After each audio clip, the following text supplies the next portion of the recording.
क्या आपने कभी ऐसा महसूस किया है कि आप सब कुछ ठीक बोलते हैं लेकिन लोग फिर भी आपको नहीं समझते? या जब आप कुछ कहना चाहते हैं तो शब्द गले में ही अटक जाते हैं?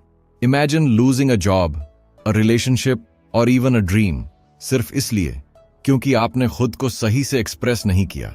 इस वीडियो में हम सीखेंगे कम्युनिकेशन की वो स्किल्स जो आपकी पर्सनल और प्रोफेशनल लाइफ दोनों को बदल देंगी।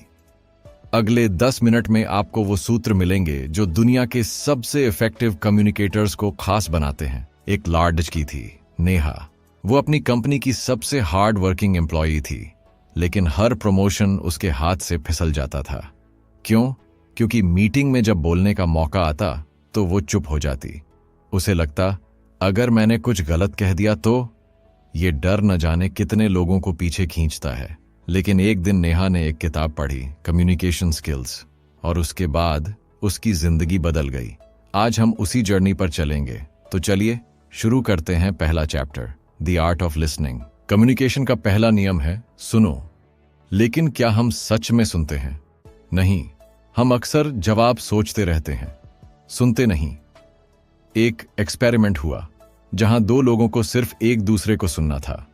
जिसने पूरी अटेंशन दी उसे ज्यादा ट्रस्ट और रिस्पेक्ट मिला।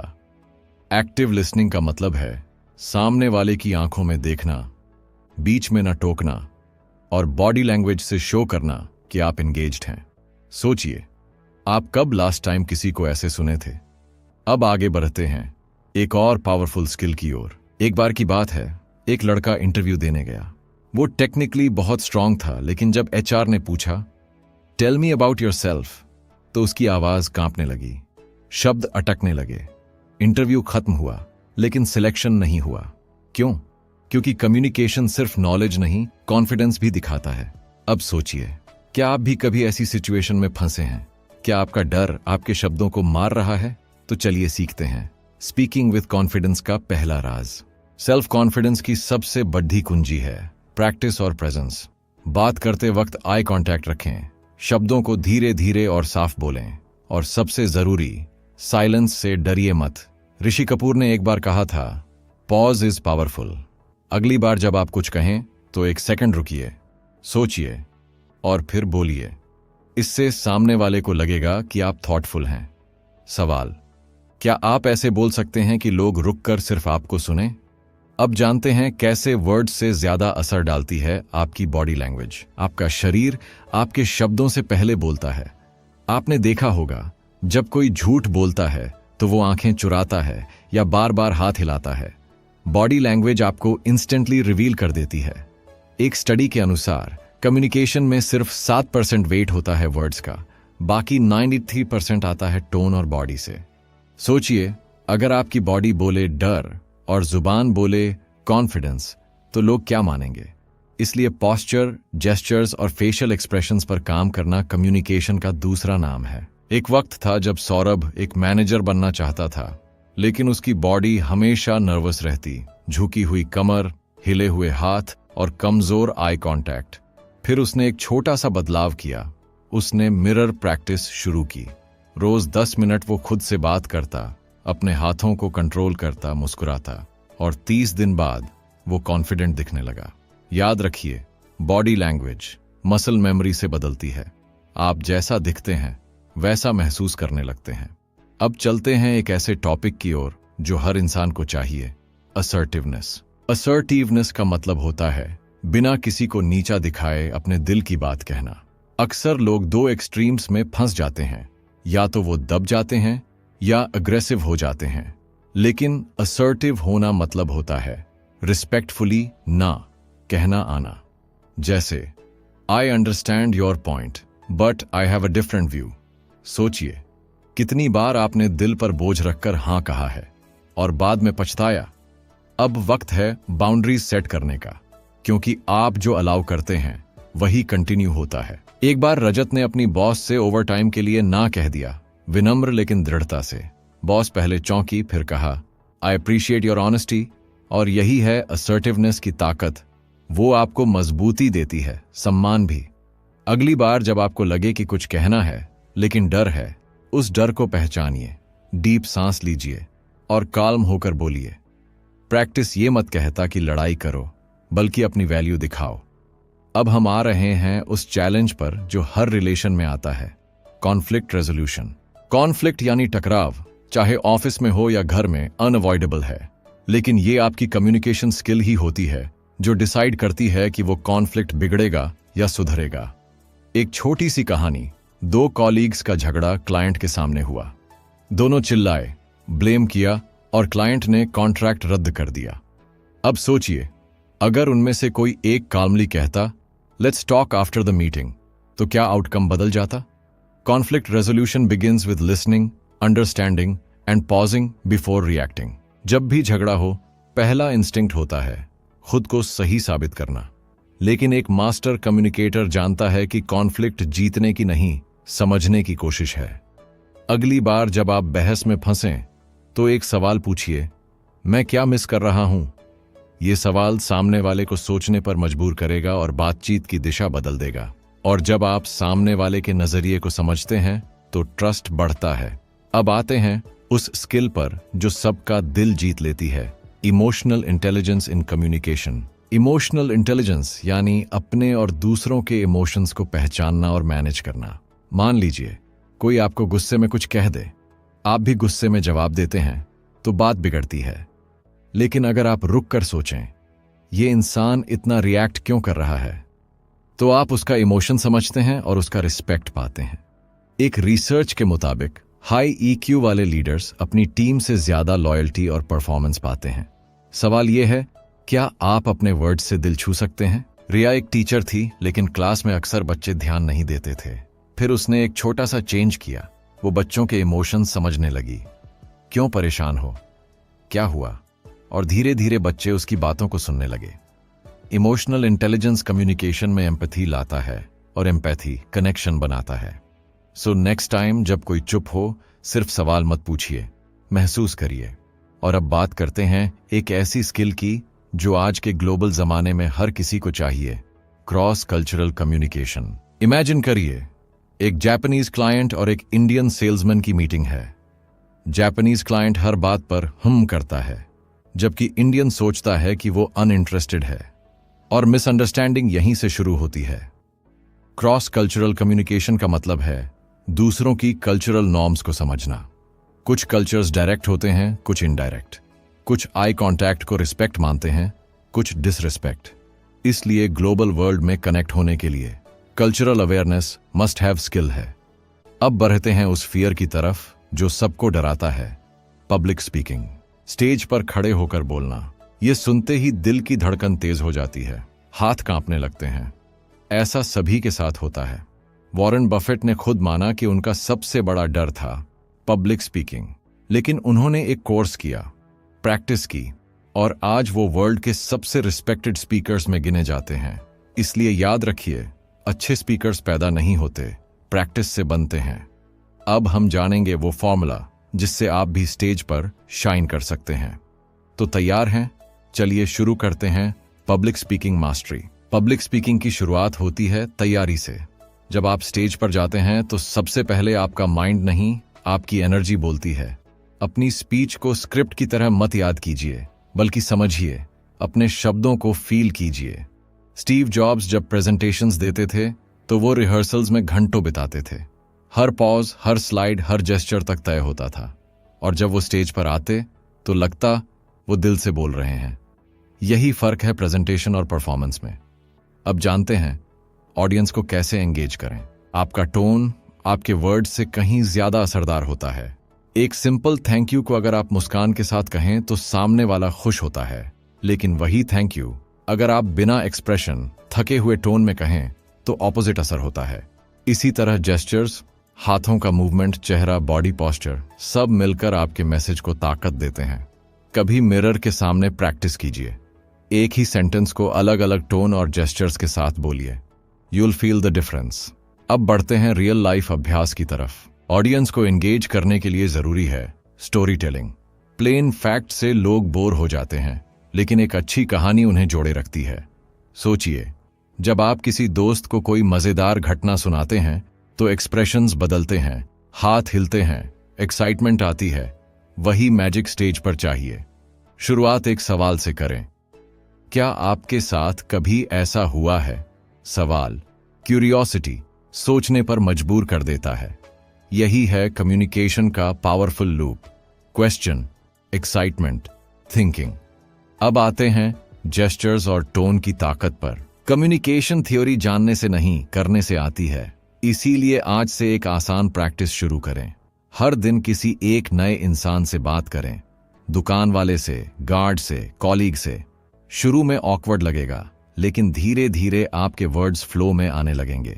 दूसरा टास्क, एक टॉपिक चुनिए और उस पर 2 मिनट खुद से बोलिए, मिरर के सामने या फोन में रिकॉर्ड करके। Practice builds confidence and confidence builds charisma. अब बात करते हैं टेक्नोलॉजी के जमाने में कम्युनिकेशन कैसे बदला है। आज के समय में हम व्हाट्सएप, जूम और ईमेल से कम्युनिकेट करते हैं, लेकिन क्या ये इफेक्टिव है? टेक्स्ट में टोन नहीं दिखती, इमोजीज इमोशंस नहीं दिखाते। एक ओके का मतलब गुस्सा भी हो सकता है और सिंपल एक्सेप्टेंस भी। इसलिए डिजिटल कम्युनिकेशन में क्लैरिटी सबसे जरूरी है। Short sentences, clear tone and context देना सीखिए। और हाँ, कॉल करने से कभी मत डरिए। कई बार एक 30 सेकंड कॉल 10 मैसेजेस से ज्यादा इफेक्टिव होती है। सोचिए, आप किस तरह कम्युनिकेट करते हैं, टेक्स्ट से या दिल से? रावी एक बहुत ही स्किल्ड एम्प्लॉई था, लेकिन ऑफिस में उसे अंडर एस्टिमेट किया जाता था। रीजन? वो मीटिंग्स में चुप रहता था, अपने आइडियाज कॉन्फिडेंटली रख नहीं पाता था। एक दिन उसके दोस्त ने कहा, तू जीनियस है, लेकिन लोगों को कैसे पता चलेगा जब तू बोलेगा ही नहीं? तभी रावी ने एक फैसला लिया, हर हफ्ते एक बार मीटिंग में जरूर बोलेगा, चाहे एक लाइन ही क्यों ना हो। और धीरे धीरे उसकी आवाज सुनी जाने लगी। कम्युनिकेशन में साइलेंस भी एक लैंग्वेज है, लेकिन समय आने पर बोलना आना चाहिए। अब हम बात करते हैं लिसनिंग की एक और पावरफुल फॉर्म की, रिफ्लेक्टिव लिसनिंग। ये वो टेक्निक है जिसमें आप सिर्फ सुनते नहीं, बल्कि सामने वाले की बात को दोहराते हैं। जैसे कोई बोले, मुझे लगता है मेरा काम कोई समझता ही नहीं। आप कहें, तुम्हें लग रहा है कि लोग तुम्हारी मेहनत नहीं समझते। बस ये सुनते ही सामने वाला फील करता है कि वो समझा गया है। रिफ्लेक्टिव लिसनिंग टेंशन कम करती है और इमोशनल बॉन्ड बनाती है।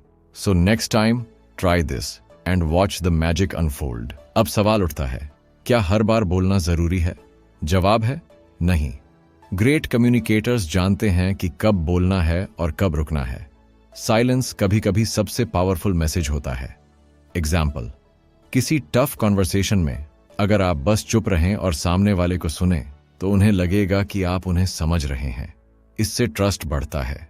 लेकिन वहीं अगर आप हर बात काटते जाएं, तो लोग डिस्टेंस बनाने लगते हैं। याद रखिए, बात उतनी ही करें जितनी जरूरी हो, और वो भी दिल से। इफेक्टिव कम्युनिकेशन सिर्फ बाहर की दुनिया के लिए नहीं है, बल्कि हमारे पर्सनल रिलेशनशिप्स के लिए भी सबसे बड़ा टूल है। एक बार अंजलि और उसके पिता के बीच दूरी आ गई थी, बस इसलिए क्योंकि दोनों एक दूसरे से खुलकर बात नहीं करते थे। अंजलि ने एक दिन करेज करके अपने पापा से कहा, मैं आपसे बात करना चाहती हूं। और उसी दिन उन्होंने 2 घंटे बात की, वो बातें जो सालों से अंदर थीं। कम्युनिकेशन रिश्तों को जोड़ता है, हीलिंग देता है।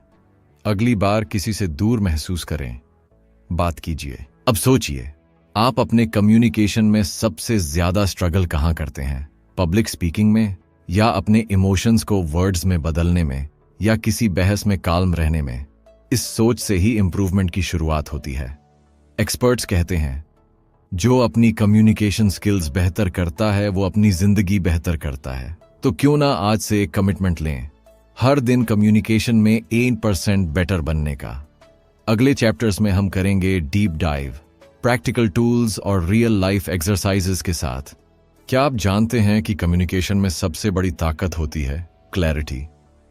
जब आपके वर्ड्स साफ और सिंपल होते हैं, तो सामने वाला कंफ्यूजन में नहीं फंसता। इमेजिन कीजिए, एक बॉस अपने टीम से कॉम्प्लिकेटेड टर्म्स में बात करता है, तो वो समझ नहीं पाते और मिस्टेक्स होती हैं। पर अगर सेम बॉस क्लियर, सीधे लैंग्वेज में बोले, तो सब कुछ स्मूथ चलता है। क्लैरिटी की प्रैक्टिस करें, अपनी बात को छोटे सेंटेंसेस में कहें, अननेसेसरी वर्ड्स हटाएं। यही स्किल आपको एक बेहतर कम्युनिकेटर बनाती है। रमेश ने अपने बिजनेस में एक बड़ा मिस्टेक किया। उसने अपनी टीम को अनक्लियर इंस्ट्रक्शंस दिए। काम अधूरा रहा, डेडलाइंस मिस्ड हुई और टेंशन बढ़ा। फिर उसने सीखा, इफेक्टिव कम्युनिकेशन में फीडबैक देना इक्वली इंपॉर्टेंट है। जब भी बात करें, ये पूछें, क्या आपको मेरी बात समझ आई, या क्या आप कंफर्टेबल हैं ये टास्क करने में।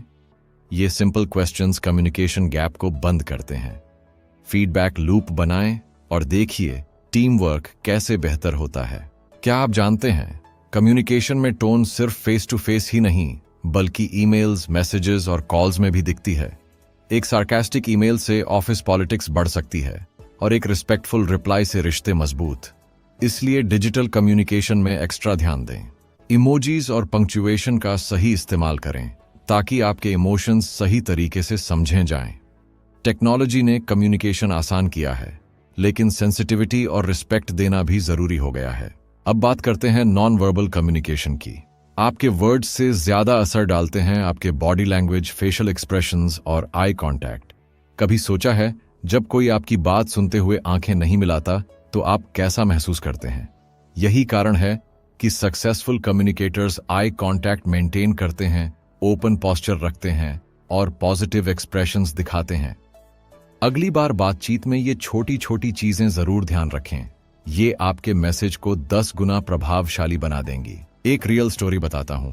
समीर ने अपनी पहली प्रेजेंटेशन में इतना नर्वस था कि वह बार बार अपनी नोट्स देख रहा था, लेकिन एक मेंटोर ने उसे एडवाइस दिया, स्टेज पर आत्मविश्वास दिखाने के लिए अपनी बॉडी लैंग्वेज पर ध्यान दो, सीधे खड़े रहो, ऑडियंस को देखो और जेस्चर्स से अपनी बात को जोर दो।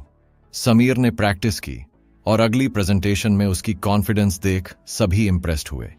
यही है कम्युनिकेशन का सीक्रेट, प्रैक्टिस, अवेयरनेस और ऑथेंटिसिटी।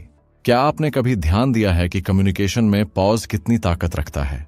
जब आप बोलते हैं और बीच में डिलिबरेट पॉज लेते हैं तो आपके शब्दों का प्रभाव बढ़ जाता है। इमेजिन करिए, मार्टिन लूथर किंग जूनियर ने अपनी फेमस स्पीच में I have a dream phrase bar bar pause के साथ दोहराया, जिसने लोगों के दिलों में गहरी छाप छोड़ी। पॉज सुनने वालों को सोचने का मौका देता है और आपकी बात को एम्फसाइज करता है। अगली बार बोलते समय इंटेंशनल पॉज जरूर आजमाएं। असर्टिवनेस की सबसे बड़ी चैलेंज होती है सही बैलेंस बनाना। कभी कभी लोग डरते हैं कि अगर वे असर्टिव होंगे तो सामने वाले को नुकसान होगा या वो नाराज हो जाएंगे। लेकिन सही असर्टिवनेस से आप न केवल अपनी बात रखते हैं बल्कि सामने वाले के फीलिंग्स का भी सम्मान करते हैं। सोचिए, अगर हर कॉन्वर्सेशन में आप खुद की वैल्यू बताएंगे और दूसरों की भी सुनेंगे तो कितनी पॉजिटिव रिलेशनशिप्स बनेंगी। इस बैलेंस को सीखना हर सफल कम्युनिकेटर की निशानी है। एक बार नेहा अपने बॉस से प्रमोशन मांगने गई, लेकिन नर्वसनेस के कारण उसकी बात अधूरी रह गई। मेंटर ने उसे बताया, असर्टिवनेस कम्युनिकेशन का वो पहलू है जिसमें आप अपने नीड्स और बाउंड्रीज को क्लियरली और रिस्पेक्टफुली व्यक्त करते हैं।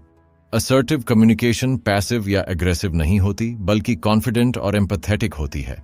नेहा ने सीख लिया कि ना कहना भी कम्युनिकेशन का हिस्सा है। क्या आप अपनी असर्टिवनेस को बढ़ाने के लिए तैयार हैं?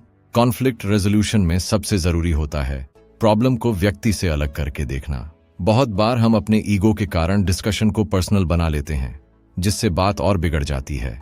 इमेजिन करें, 2 दोस्त किसी मिसअंडरस्टैंडिंग की वजह से लड़ रहे हैं।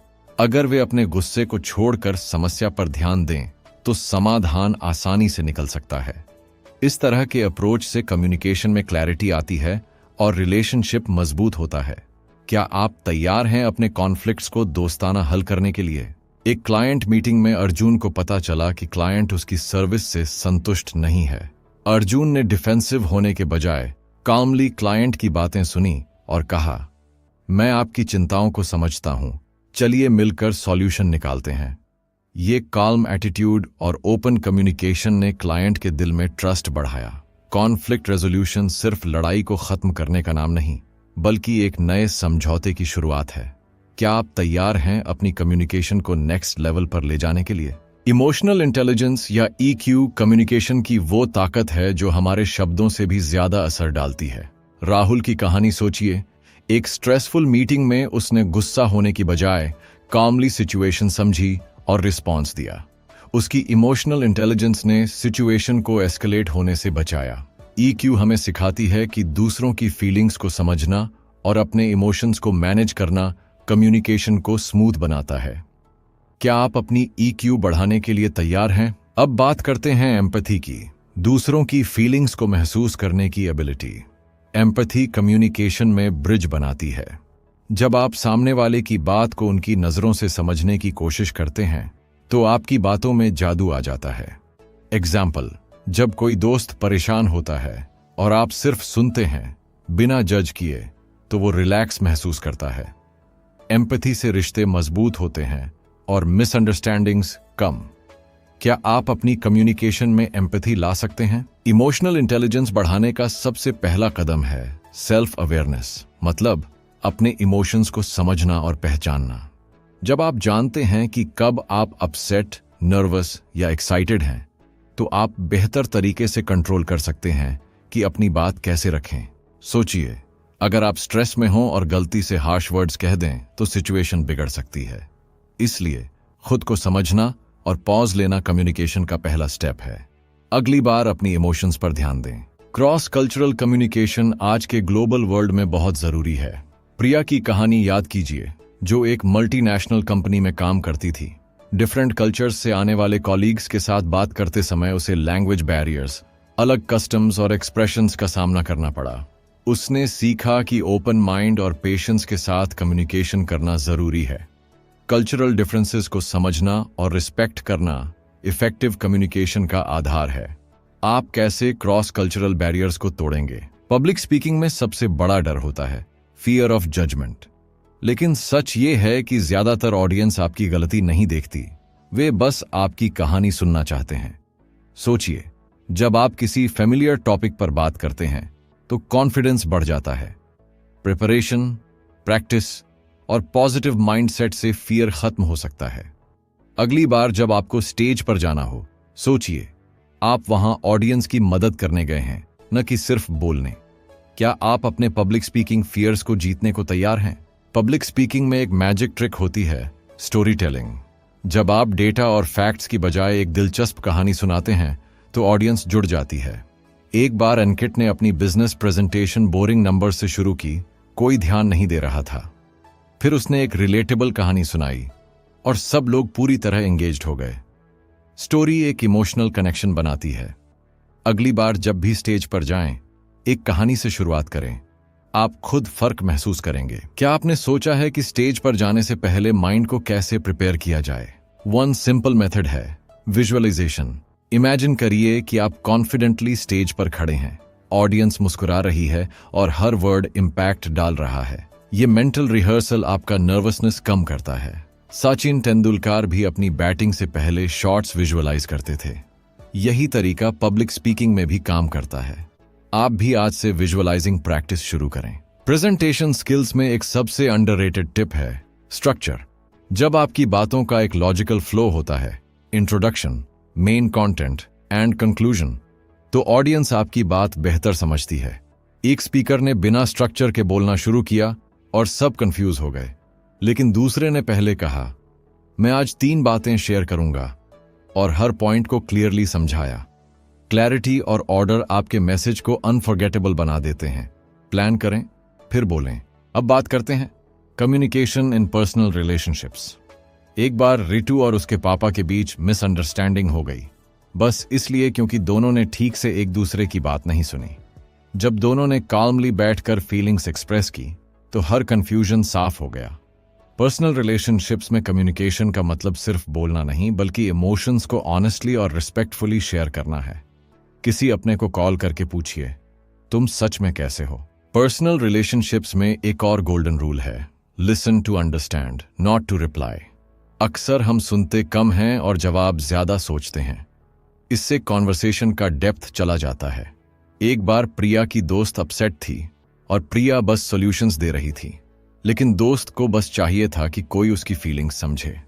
जब प्रिया ने सिर्फ चुप रहकर सुना, दोस्त का दिल हल्का हो गया। कभी कभी साइलेंस ही सबसे केयरिंग जवाब होता है। अब चलते हैं वर्कप्लेस कम्युनिकेशन की ओर। जब ऑफिस में कॉलीग्स क्लियरली कम्युनिकेट नहीं करते तो टास्क्स डिले होते हैं और फ्रस्ट्रेशन बढ़ती है। एक बार एक ईमेल में सिर्फ इतना लिखा था, इस टास्क को जल्दी पूरा करो। रिजल्ट, एम्प्लॉई कंफ्यूज था कि डेडलाइन क्या है, एक्सपेक्टेशंस क्या हैं। प्रोफेशनल सेटिंग में क्लैरिटी, टोन और कंप्लीटनेस बहुत जरूरी है। इफेक्टिव कम्युनिकेशन प्रोडक्टिविटी और रिलेशनशिप्स दोनों को ग्रो करता है। टेक्नोलॉजी ने कम्युनिकेशन को आसान किया है, लेकिन कॉम्प्लिकेटेड भी। व्हाट्सएप, जूम और ईमेल्स ने इंस्टेंट कॉन्टैक्ट तो दिया, लेकिन डिस्ट्रैक्शंस और मिसअंडरस्टैंडिंग्स भी बढ़ी। एक बार समीर ने एक मैसेज को गलत समझकर अपने दोस्त से झगड़ा कर लिया। Lesson: tone can't always be red in text, इसलिए कभी क्रिटिकल बात हो तो फोन कॉल या फेस टू फेस बात करें। सही मीडियम चुनना कम्युनिकेशन का बड़ा हिस्सा है। वर्कप्लेस में एक और जरूरी स्किल है ईमेल एटिकेट। सोचिए, एक ईमेल में सिर्फ कैप्स लॉक में लिखा हो सेंड दिस नाउ, तो सामने वाला डर जाएगा या नाराज हो जाएगा। इसलिए ईमेल्स में प्रॉपर ग्रीटिंग, क्लियर सब्जेक्ट और रिस्पेक्टफुल टोन यूज करना कम्युनिकेशन को स्मूथ बनाता है। एक छोटी सी line, thank you for your time, आपकी इमेज प्रोफेशनल और रिस्पेक्टफुल बनाती है। क्या आप भी आज से अपनी ईमेल स्किल्स सुधारेंगे? कम्युनिकेशन में आज सबसे बड़ा चैलेंज है ओवरलोड। इतना कंटेंट, इतना इंफॉर्मेशन कि लोग सुनते नहीं, स्क्रॉल कर जाते हैं। ऐसे में आपकी बात का असर कैसे हो? Simple: make it relevant, emotional and valuable. जब आप किसी की जरूरत से जुड़ी बात करते हैं तो वो ध्यान से सुनते हैं। जैसे एक short message, I am here if you need to talk, किसी डिप्रेस्ड इंसान की जान बचा सकता है। आपकी वर्ड्स में ताकत है, वाइजली यूज करें। अब समय है रिफ्लेक्शन का। आपने अब तक कम्युनिकेशन की कई लेयर्स सीखी: listening, speaking, body language, emotional intelligence, conflict resolution और पब्लिक स्पीकिंग। पर सबसे जरूरी बात यह है प्रैक्टिस। कोई भी बॉर्न कम्युनिकेटर नहीं होता। यह स्किल बार बार कोशिश करने से बनती है। हर कॉन्वर्सेशन एक मौका है खुद को बेहतर बनाने का। आज से हर इंटरैक्शन को एक लर्निंग अपॉर्चुनिटी मानिए।